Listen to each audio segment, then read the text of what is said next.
What is up, comic fam? Welcome to the Legion of Comics. Today, we're going to be taking another look at New Comic Book Day. This time, it's the one that's blended with Free Comic Book Day. If you want to see what books are dropping and which ones have made the Legion list, don't go anywhere.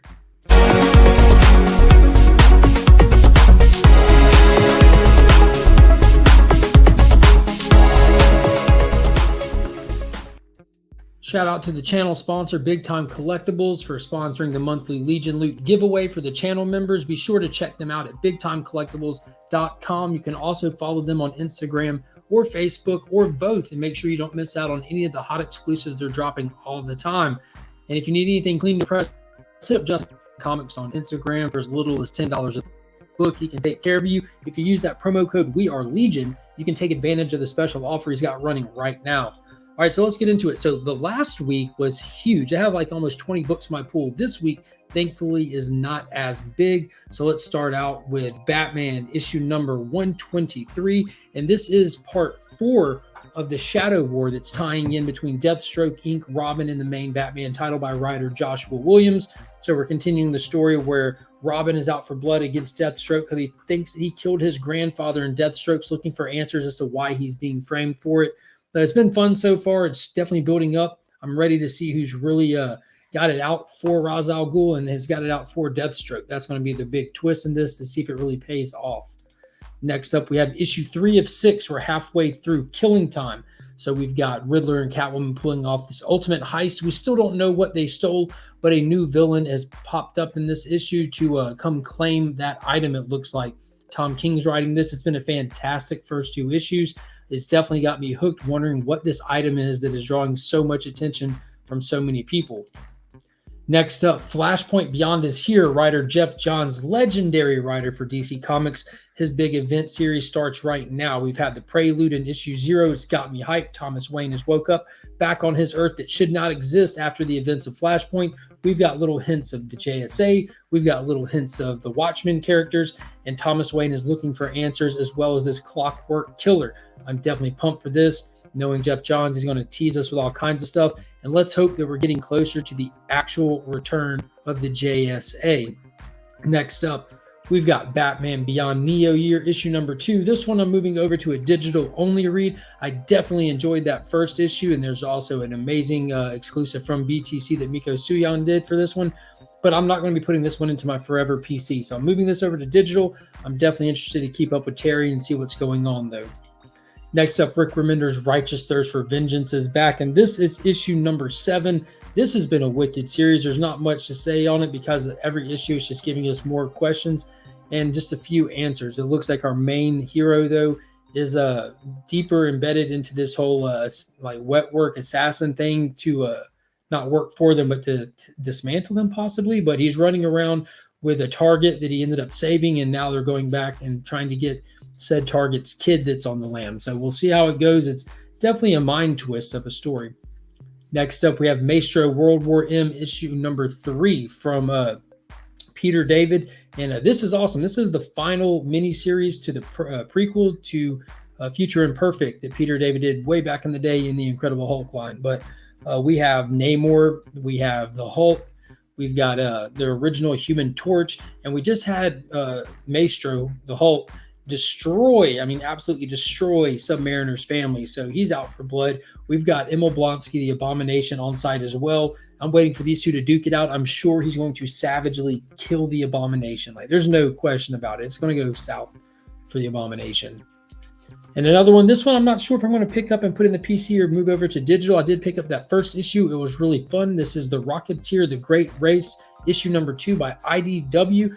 So we've got Cliff trying to hang the rocket up for a little bit and stay out of trouble.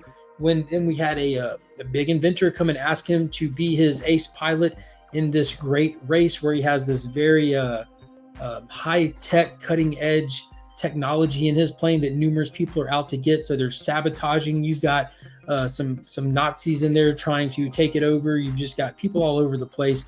So I'm definitely excited for it. I definitely love the character. It's really tied into my childhood with the movie that came out by Joe Johnston in the early 90s, as well as my dad's love for the character kind of bled over to me, and the old Rocket Man black and white serials and all that good stuff. But I'm definitely going to be keeping up with it. Still up in the air if I'm going to be hard copying it or not, though. Next up, and this one I'm sad and excited for. It's the Suicide Squad issue number 15. It's the end of the road. So this is the final issue of this run. So I'm excited to see how they play this out. I'm also excited to see where they're going to go from here. We saw so much change happen in this series with Amanda Waller setting up on a whole nother earth, getting her in Justice League, her Suicide Squad setup where she's like the dictator of Earth 3 at this point. But it's pretty wild. So I'm curious to see what's going to happen with her as well as the main team. And I don't know if they can fit all of that into this issue. So I'm sure that there's something ahead for this team. I don't know what it is or where it will be. I'm half expecting to see it just kind of carry over, not like heavily, but definitely be present in the Dark Crisis event and kind of pick up as that goes on. There's like a lot of series that are timing out around the same time as that series happening. Teen Titans Academy being one of them. Aquaman is another one of them. There's just the timing of restructuring around an event. It's very, very kind of common. And next up, we have the final issue of The World of Krypton, issue number 6 of 6, with a beautiful A cover by Miko Suyon. And this has been fun. It's been a prequel to Clark Kent's life, the little baby Kal-El. So we've gotten to see a lot of the dynamic between the political factions versus the scientific factions on Krypton, and that slow de-evolution of the friendship between the House of Zod and the House of El. So we're getting this total dictator Zod at this point that is just ruling over Krypton with an iron thumb, forcing people to live, act, and breathe and eat a certain way as in his vision to save Krypton, and with Jor-El telling him it's already too late. And just watching it go south. And Oming, the guy who did Powers, is doing the interior art, so it's not going to be everybody's taste. It's very animated series-ish, very very stylized, but I'm enjoying it. I love the old Krypton dynamics and all that kind of good stuff. It's been a really fun series. And then finally, the last book that I have on the pull list is Twig, issue number 1. I know nothing about this book, but this is a John Jang variant that I've got pre-order. I'm excited for it to come out. He's getting a lot of variety and opportunities here recently where he's doing all kinds of different stuff. So that's definitely a cool little cover. I don't know if I'll read this one or not. I don't even know if it's my style. I might read a digital one because it'll be a while before this one shows up. It'll be unfortunately a long while. So for those that know, you know why. There's certain shops out there that just take an unnecessary amount of time to send books out. It's very ridiculous. But if you want to know what my top pick for this week's going to be and why, be sure to check out the Comic Vets channel. He's also running a push to the 700 subscriber milestone. He's going to be doing a huge giveaway. So check him out and give him a subscribe. Leave him a comment. Let him know that we are Legion. And every Sunday, be on the lookout for most Sundays. Every once in a while, we're off for one. But we put out a video that's on his channel where we each give you our top pick for the coming week and tell you why you should consider picking it up. I do want to give a huge shout out to the Augusta Book Exchange. Paul and Donna, they're the keepers of my comics, the guardians of my pool box. They always make sure everything I'm looking for is safe and secure and waiting for me every week. You'll find no better customer service anywhere. If you're ever in the Augusta area, stop by, tell them what's up, let them know that we are Legion.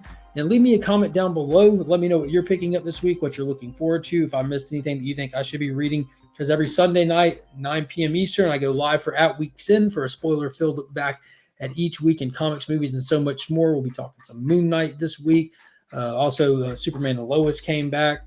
All kinds of stuff. There's been all kinds of news as well that dropped, some exciting and some very tragic. So we'll be doing all that. So be sure to hit that subscribe button, turn the notification bells on. Consider joining the channel, becoming a member of the Legion.